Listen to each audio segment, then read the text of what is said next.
In the heart of the Swiss Alps, on the shores of Lake Geneva, in the land of banks and discretion, you will discover the most secretive place in Switzerland.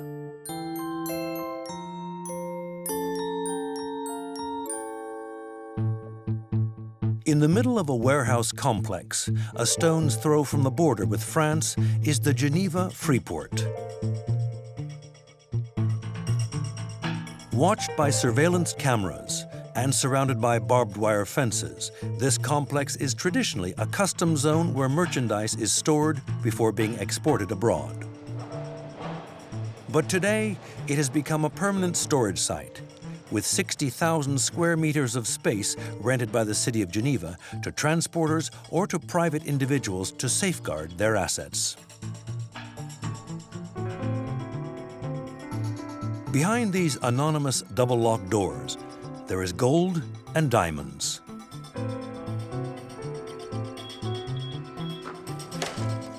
It is also the largest wine cellar in the world, with 3 million bottles laid to rest. Grand Cru, bottles worth $500, $1,000, $2,000, quietly maturing and gaining in value at a constant temperature and humidity. These buildings are anti-earthquake and the doors resistant to explosives. And to protect these treasures from fire, a special room houses hundreds of extinguishers that can be activated at any moment. Another reason the Freeport takes so many precautions is because behind its gates rest priceless works of art, thought to be worth tens of billions of dollars. It's perhaps the world's largest museum, but a museum no one can visit.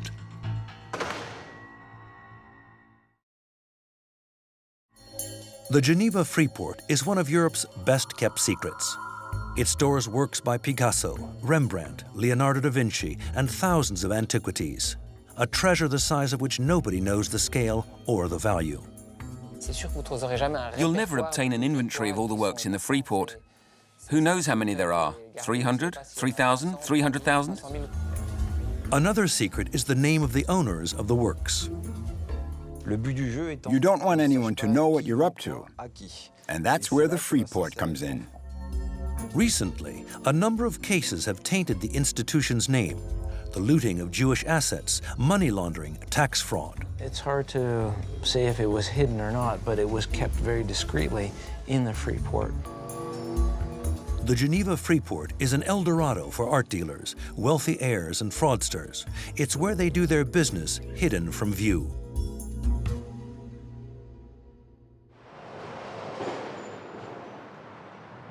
One man agreed to open the doors of the Freeport to us: Yves Bouvier.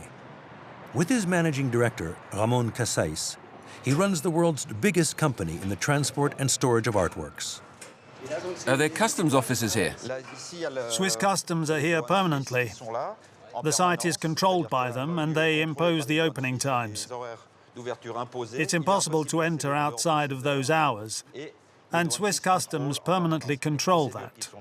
The procedures in place are the strictest in all Europe. Every day, dozens of priceless artworks enter or leave the storerooms managed by Yves Bouvier's company. There's even a special workshop to pack and prepare the works for shipment.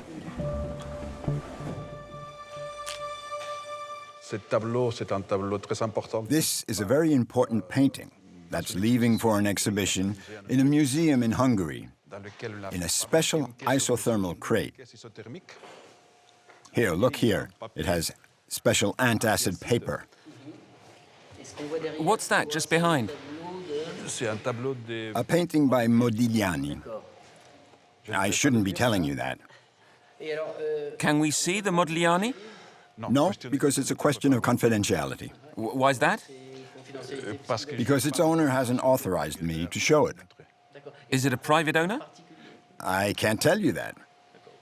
Does it belong to a museum? I can't tell you that.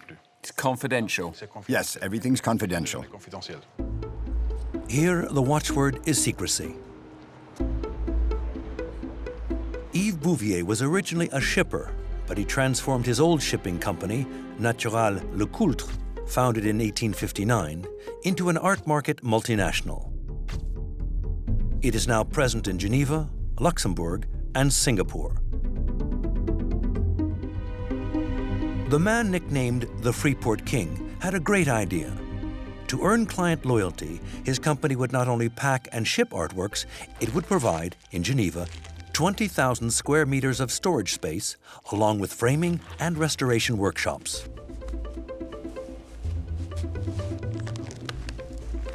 It also offers its clients special rooms in which to admire their assets or negotiate sales. Dealers, gallery owners, and buyers can thus meet in total discretion.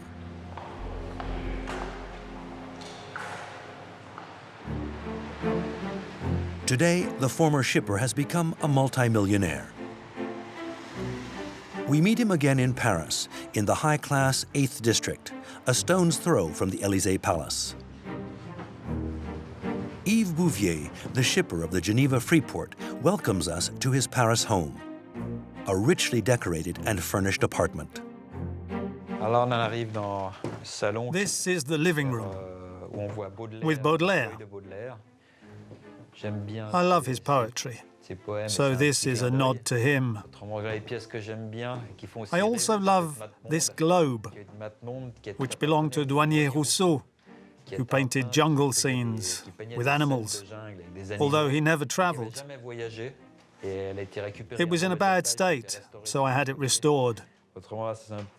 This is a small romantic work by Bonnard. It's very pure and simple. By storing and shipping his clients' artworks, Yves Bouvier gradually learned another much more lucrative trade, as an art dealer.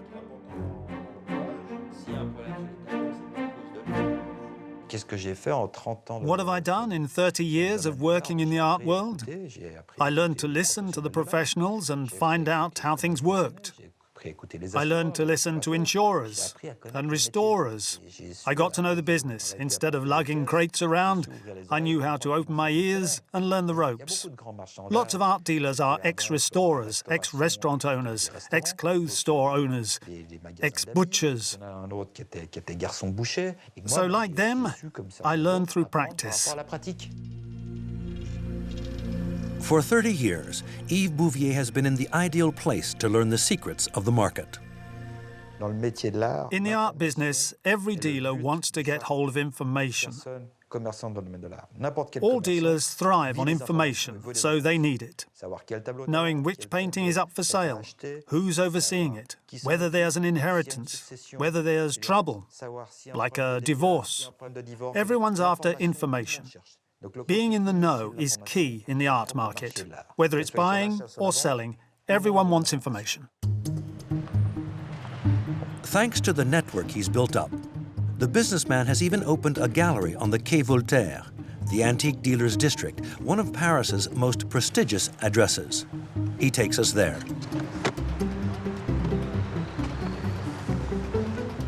He wants to show us how well established he is, and how he buys and sells some of the most renowned names in painting and sculpture.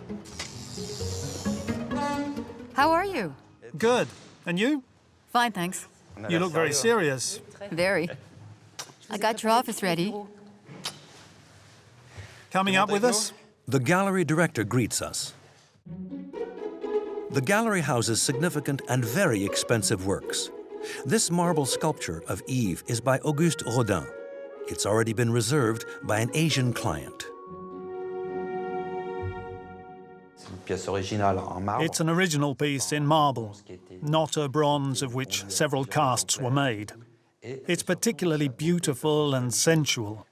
Her position, her legs, her hair, all express great sensuality. With Rodin, as with all artists, some of his works speak to you more than others. Everyone has subjects that particularly move you. And this is a subject that moves me enormously. Farther on, more famous signatures. An ink drawing by Salvador Dali. A Chagall. And how about the Chagall? Is it for sale? Sure. All these works are for sale. And what's the price of the Chagall? I can't tell you the price of the Chagall, because a price is a very delicate matter. So I can't tell you. I am sorry.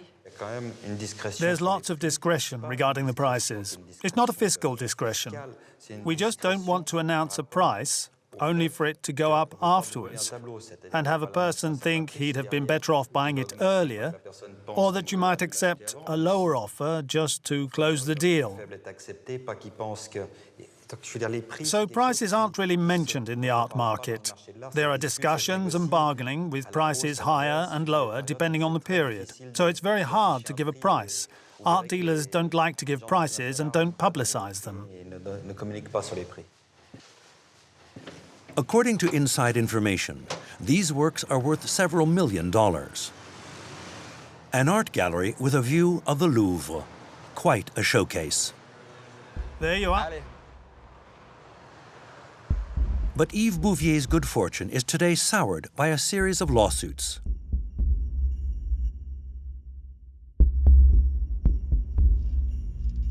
In May 2015, an article about him appeared in Le Point entitled Zaya, the Billionaire and the Cursed Picassos. It was a look into some of the darker practices of the art market. The allegations made by Le Point were such that the magazine was found guilty of infringement of privacy. The hard-hitting article tells of a violent clash between Bouvier and one of the richest men on the planet, a Russian, Dmitry Rybolovlev, seen here in this photo taken in his living room in Monaco.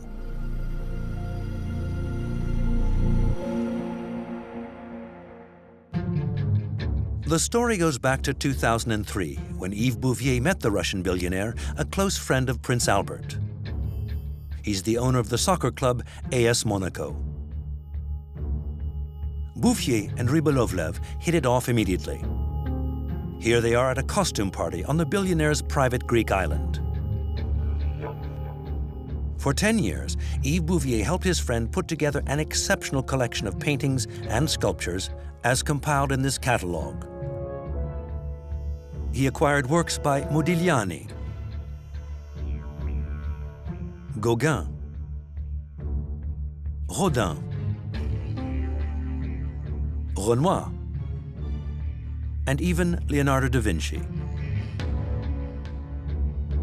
plus some Picassos. In all, 38 works for the mind-boggling sum of just over $1,800,000,000. But their friendship would come to a brutal end during a meeting in Monaco in February 2015. Yves Bouvier's attorney, David Bitton, explains. The story started in a rather violent and unexpected way. Yves Bouvier arrived in Monaco for what he thought was going to be a commercial meeting with his client of several years, Mr. Dmitry Rybolovlev. And as it was described in the press, he walked into a trap. Because on reaching Mr. Rybolovlev's home, instead of being greeted by his bodyguards, the Monaco police were waiting for him. They arrested him and detained him for the whole weekend. The Russian billionaire had filed charges against Yves Bouvier. He accused him of making exorbitant profits of $1 billion at his own personal loss. Rybolovlev claimed to have paid double what his collection was worth. Take, for example, this painting, Number 6 by Mark Rothko. We managed to get a hold of the documents of the transaction. Yves Bouvier bought it from wealthy landowners in the Bordeaux region for $83,500,000. A few weeks later, as this invoice shows, the painting was sold to an offshore company, Accent Delight, which belongs to the Russian billionaire. Acquired for $83.5 million, the Rothko was sold for $140 million. Yves Bouvier's profit on the deal, almost $70 million.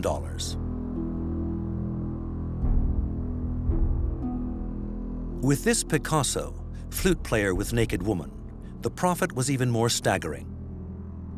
Purchased on October 7, 2010 for $3.5 million, it was sold on to Dmitry Rybolovlev the very next day for $25 million. a profit of $21 million in 24 hours.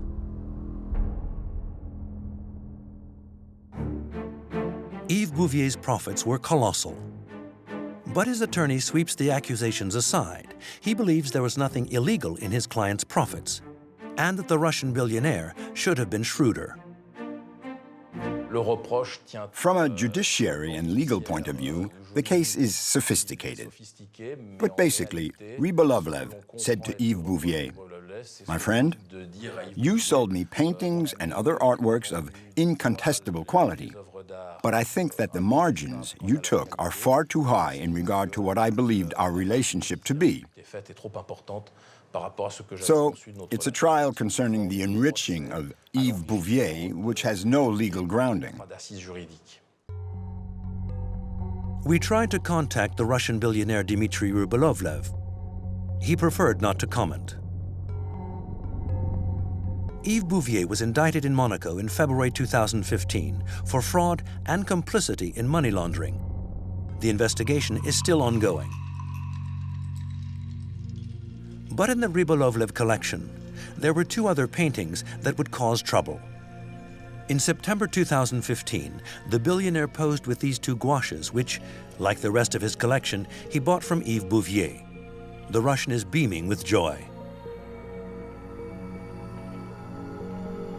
He thought he had done good business with these two portraits of Jacqueline, Picasso's last wife, Spanish woman with a fan and woman arranging her hair. But an unexpected figure came along to spoil the party. Catherine Hutin, one of Picasso's heiresses, Jacqueline's daughter. She filed a complaint for theft and suspected Yves Bouvier of being involved in the fencing of the two paintings sold to Rybolovlev, along with 58 drawings. A judge in Paris issued an international warrant for Bouvier's arrest. The art dealer was suddenly being sought by police forces all over the world.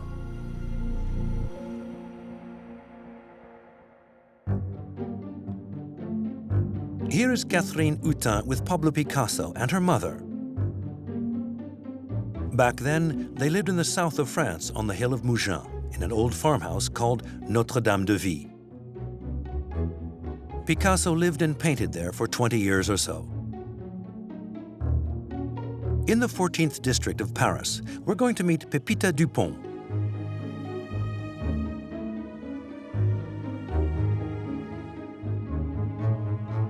This former journalist was Jacqueline Picasso's confidante. She wrote about their relationship in a book, and she witnessed the scale of the artist's body of work.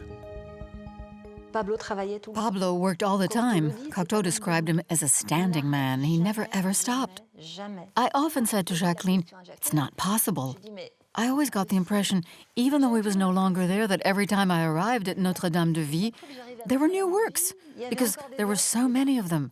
It just wasn't human. On the artist's death in 1973, then on Jacqueline's death 13 years later, almost 2,000 paintings, 7,000 drawings, and 1,200 sculptures were officially recorded. In order to pay the inheritance duties, part of the work was given to the state, something known as payment in lieu. This is the payment in lieu after Jacqueline Picasso's death. Her daughter, Catherine Hutin, gave all this to France instead of paying inheritance duties. And how many works were there? 47 paintings, loads of drawings, 24 sketchbooks, 245 etchings, 19 ceramics, and a papier collé by Georges Braque. So everything else belongs to Madame Hutin? Right. Personally? There are 47 paintings here. At Jacqueline's house, I saw hundreds and hundreds. I couldn't give you an exact figure. I'm not an accountant. I really couldn't say. Picasso's body of work was enormous. Some of his works went unrecorded after the painter died. They were probably hidden away during the inventory for the inheritance. That is what this report suggests by the director of the Picasso administration, who represents the family's interests. It is likely that certain works escaped the inventory as they had been hidden by Jacqueline.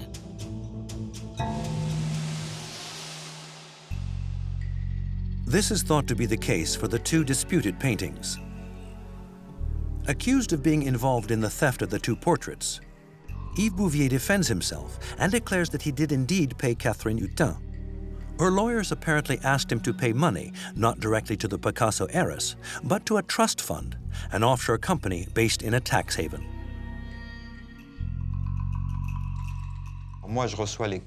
I received the banking details of the trust in Liechtenstein from the law firm in Geneva called FPT, which is Madame Hutin's law firm.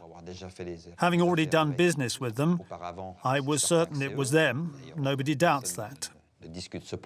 So my company in Liechtenstein paid the money into the trust fund. To prove his claims, he shows us this document, which is apparently the receipt for payment for the two portraits. MEI Invest, Bouvier's company, paid $8 million to Noblio Trust, based at the Centrum Bank in Vaduz, capital of Liechtenstein.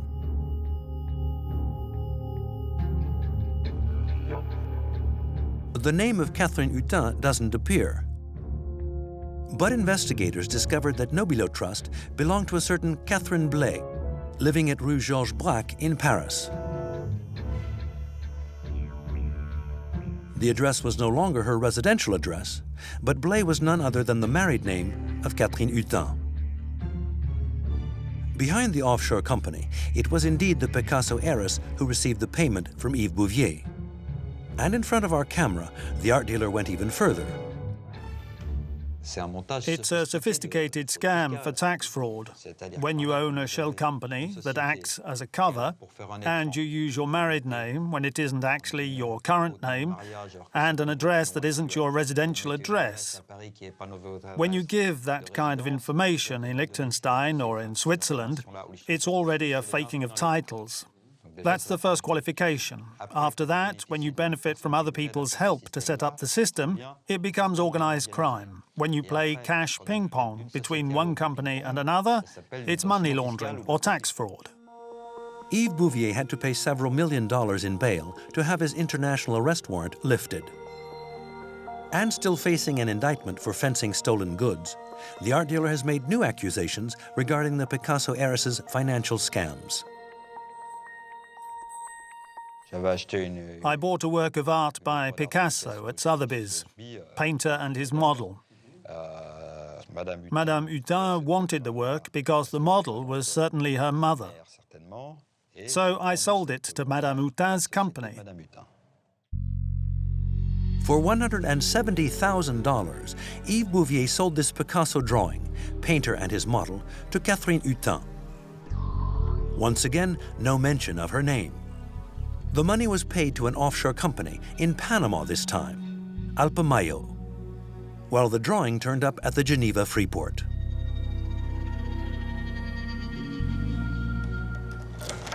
I sold the work to Madame Hutin's company, Alpamayo, a Panamanian company. Then I delivered the work to her lawyer at the Geneva Freeport. Madame Hutin has her own storeroom there? Yes, she has. It's rented by her lawyers. And you personally deposited the work at the Freeport?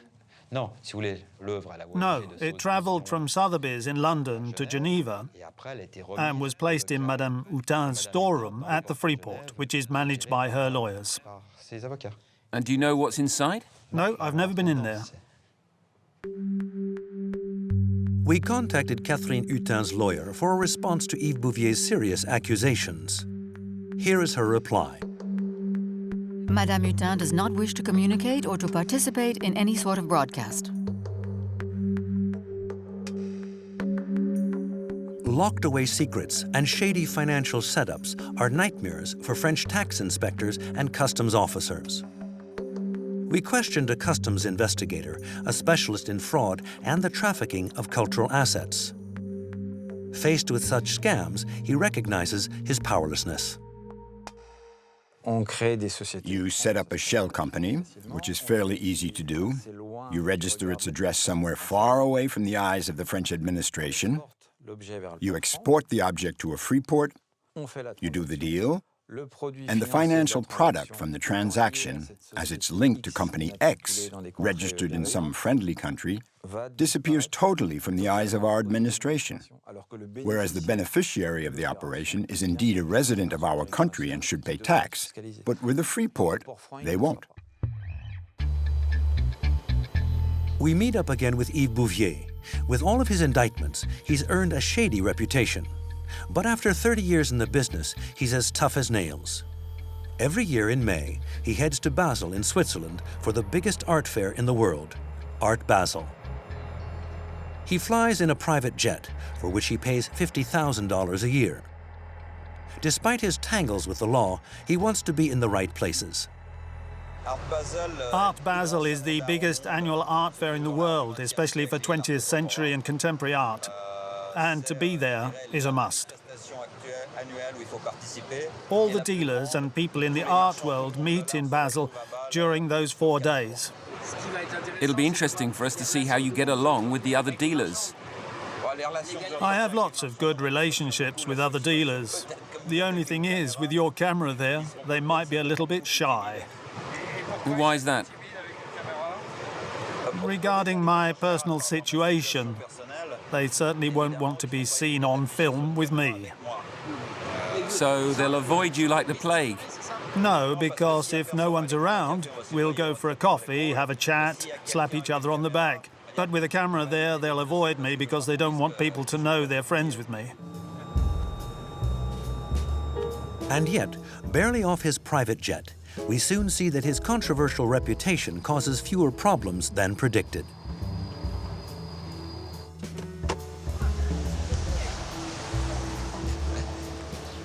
There you are. Mr. Lorenzo, how are you? Just fine. How are you? His first appointment is with one of the art fair's founders, Lorenzo Rudolph. Both men have businesses in Singapore and are good friends. I've had half of my bank accounts in the world closed in general conditions. But UBS, which I've been with since I was a kid, say I'm no longer welcome. But politely, they just closed the account and cancelled my credit card. I've had 50 bank accounts closed down. When you're in trouble, people clear off at lightning speed. There's no feeling in this business. Absolutely. I know that. It's a lion pit. And if they could, they'd all wash their hands of you. Oh, yes. 4,000 artists exhibit their works at Art Basel. It attracts the general public, but more importantly, the biggest players on the international art market. Thank you.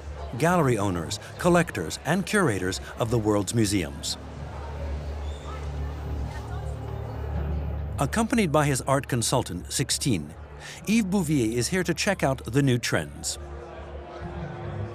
Most of the works on show come from the storerooms of the Geneva Freeport, some 250 kilometers away. Yves Bouvier is here to show his fellow professionals that he's still in the game and is still to be taken seriously.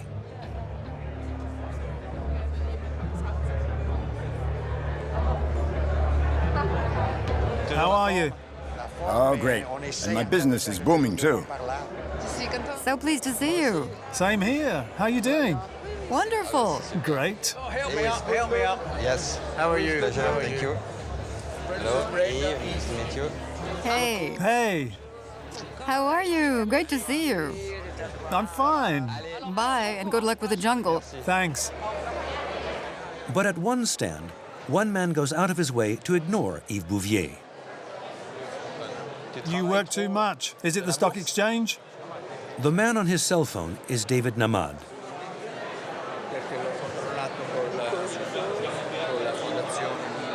Clearly troubled by our camera, Yves Bouvier quickly calls his assistant to go reassure him. When you see David Namad alone, tell him not to worry. I won't let them use any footage of him. But he has no rights regarding our footage. It's just I saw him flee the camera, and I don't want him to worry. David Namad isn't just anyone. He's the man with 300 Picassos, the head of one of the most powerful families in the art world, the Namads, renowned dealers. Here's their stand at Art Basel, mobiles by Calder, Miros, Fontanas, Picassos,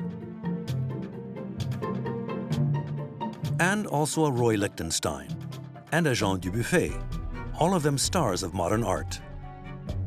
The Namad collection is valued at almost $3 billion, thousands of works, most of which are stored at the Geneva Freeport.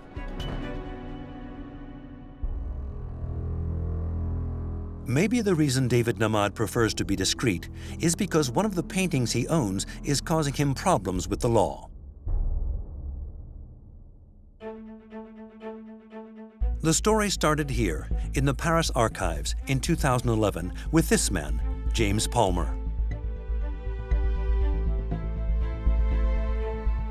He is a Canadian private detective who specializes in finding art looted from Jews by the Nazis.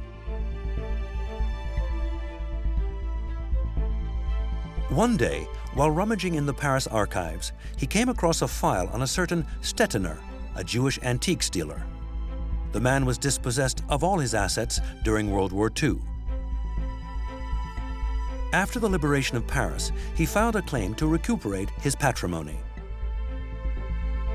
The documentation is contained in this box.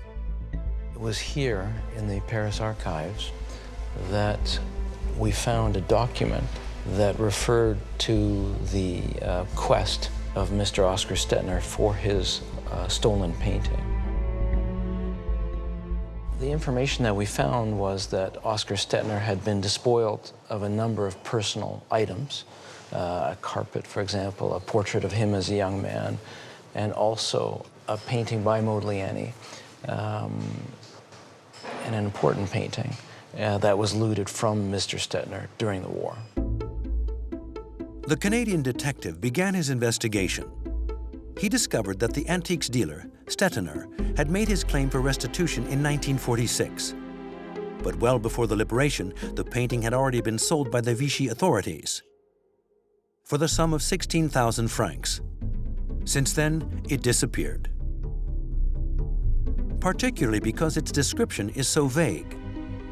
The document only indicated that it was a painting signed by Modigliani, Portrait of a Man. The detective had no idea what the painting looked like. He had to find a photo of it at all costs. By consulting papers kept in the Paris archives, James Palmer came across a clue, this telegram. It states that Stettiner had sent the Modigliani to the Venice Biennale of 1930. I traveled to Venice personally and went into the archives there, into the Venice Biennale archives. I saw Mr. Stettiner's painting in a photograph. James Palmer was delighted. He'd found it. This photo, taken at the 1930 Venice Biennale, shows 12 paintings on the wall of the room dedicated to Modigliani. 10 portraits of women and 2 of men. The one on the right was already identified and well known. The painting in the middle, however, the one of a seated man, is more mysterious. So now you've got reference to Mr. Stettiner owning the painting. You've got reference to Portrait of a Man. And you have a photograph that's the exact same painting that is now illustrated or described as the seated man. Finally, James Palmer knew what the painting looked like. But where had it gone? He searched everywhere, activated his contacts, toured the auction rooms, archives, and museums. And after a few weeks, bingo. He found a trace of the painting here in London, in the catalogue of an auction held at Christie's in 1996. The painting was entitled Seated Man with a Cane. But who owned it? It was acquired by a shell company based in Panama, International Art Center, whose registration document is seen here. Its rightful owner is unnamed. And yet, Palmer refused to give up and finally discovered another lead to finding the true owners. Over the years, the work appeared in a number of catalogs. And every time, alongside the name of one of the most prestigious galleries in the world, the Heli Namad Gallery in New York, run by the daughter of the family patriarch we ran into at Art Basel.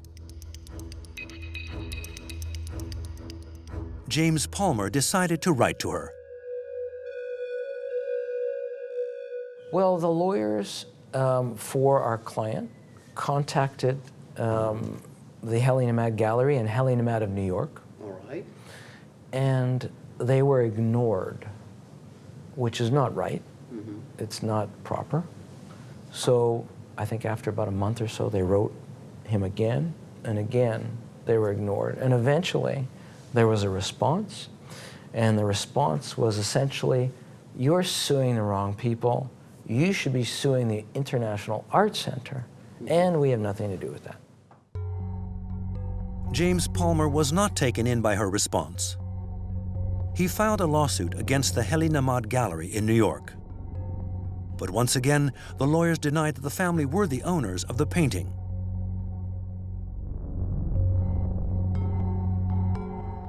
Here is their statement to the court in New York. It's International Art Center and nobody else, not the Heli Namad Gallery nor David Namad, that bought the painting at an auction held at Christie's. Things stopped dead there until 2015 and the leaking of the Panama Papers. Extraordinary. A document published by the journalists revealed that behind the Panamanian company International Art Center was the renowned art dealer David Namad. So he was a shareholder of the company that owns the Modigliani painting despite his constant denials. The detective had scored a point. Now he just had to find out where Modigliani's seated man was in storage. He had a bright idea. Maybe it was in the Geneva Freeport where the Namad family kept the major part of its collection. The Swiss judiciary issued a search warrant for the Namad storerooms in April 2016 and discovered the Holy Grail, the much sought-after painting. It's hard to say if it was hidden or not, but it was kept very discreetly in the Freeport, where there are, the Namad family are estimated to have about $3 to $4 billion worth of art, or about 4,500 works of art in their little room in the Freeport. The painting claimed to have been looted was well and truly in the Namad storeroom in the Freeport, a revelation that caused an uproar. The heirs of the antique dealer Stettner have now filed a claim for the restitution of the painting. We contacted the Namads. After several attempts, they finally agreed to open up their storeroom at the Geneva Freeport and to show us the painting in an exhibition room. We would never meet the art dealers themselves, but they did accord us an exclusive viewing of the painting. A very solemn moment.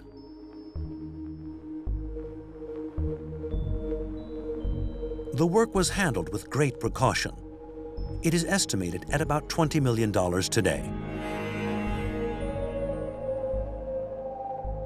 The family's Swiss lawyer would tell us their version of the story.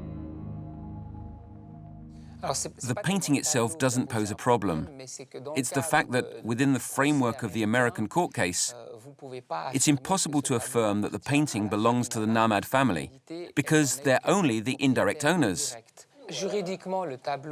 Legally, it belongs to International Art Center, of which they are shareholders. And that's something that's well known throughout the art dealing world. To clear his clients even further, the lawyer even raises doubts that the painting ever belonged to the Jewish antiques dealer Stettner. Mr. Stettner was a dealer, so it is possible that he was the owner, but that he sold it at the Venice Biennale, in which case that would prove that his descendant's claim is false. Another possibility is that as a dealer, he exhibited the painting on behalf of one of his clients who wished to remain anonymous. And this is yet to be disproved by the opposing party. We had only a few minutes to film the painting. But as the handlers turned the work around, we happened to film something on the back that we only noticed later.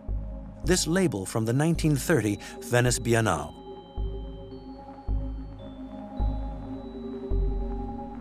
The owner's name had been crudely erased. And it looks like that of Stettiner.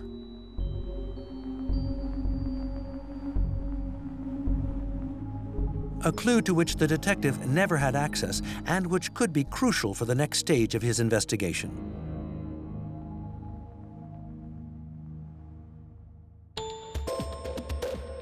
The Canadian detective is convinced. The Geneva Freeport could be housing other works of dubious origin. Well, I think there's a high probability that many other paintings in the Freeport were probably looted and probably rest there today that have not seen the light of day for many decades. And I believe they're there.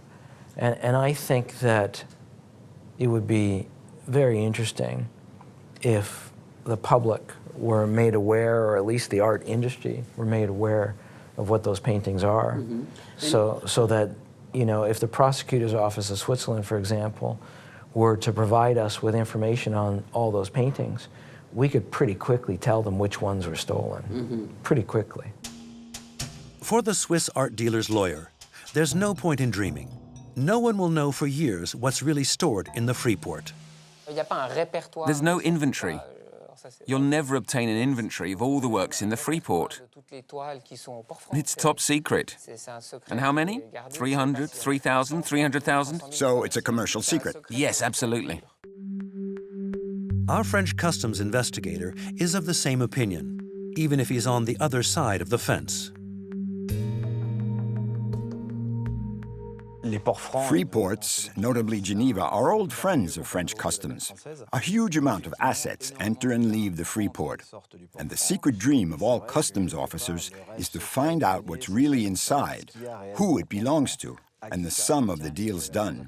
They don't want us to know who's selling what to whom. That's where the Freeport comes in. It covers up deals which are naturally discreet, commercially discreet, but also discreet because they concern fraud. In Geneva, the Modigliani case hit the headlines. The Freeport authorities quickly became concerned about bad publicity.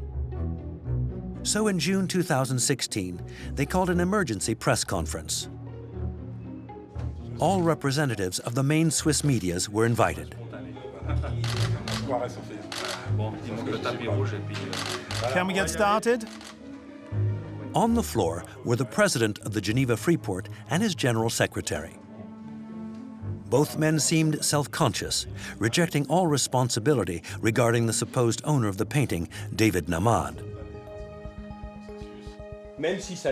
Even if his claims to ownership seem to be legally correct, they are nonetheless dubious and merely add to the hubbub surrounding this case. Ownership of the painting was hidden, that's clear. It's not the only one, but at least we and the American judiciary know where the work actually is. So all that really bothers people is the term hidden. Yes, the work was hidden, but it is deposited and it will be restored to whoever the judiciary decides. But what other secrets are really hidden in the Freeport? In Switzerland, some official authorities have become extremely concerned. We managed to obtain this report from the Swiss Federal Audit Office. It unequivocally denounces the opaqueness of the Geneva Freeport.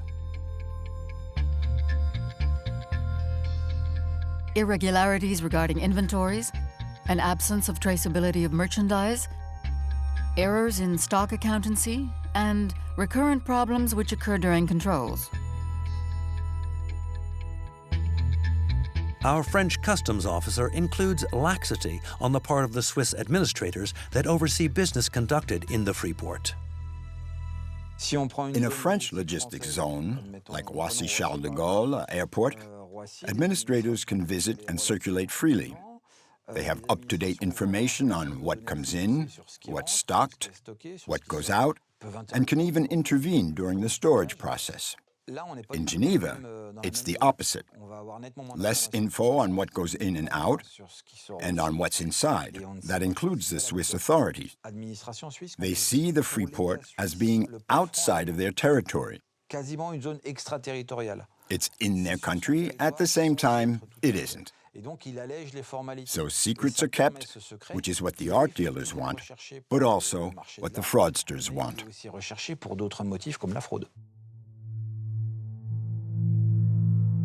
In response to widespread criticism, the recently appointed president of the Geneva Freeport, a magistrate known for his integrity, is supposedly fighting the good fight, calling for much stricter regulations.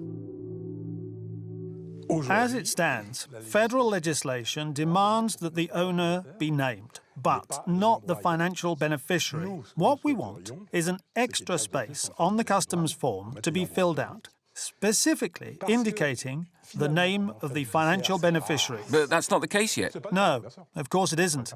But we hope that things will change. And in time, they always do. Very slowly in Switzerland, for sure, but no slower than in countries that aim a lot of criticism at us. This man is aware that there is still a long way to go.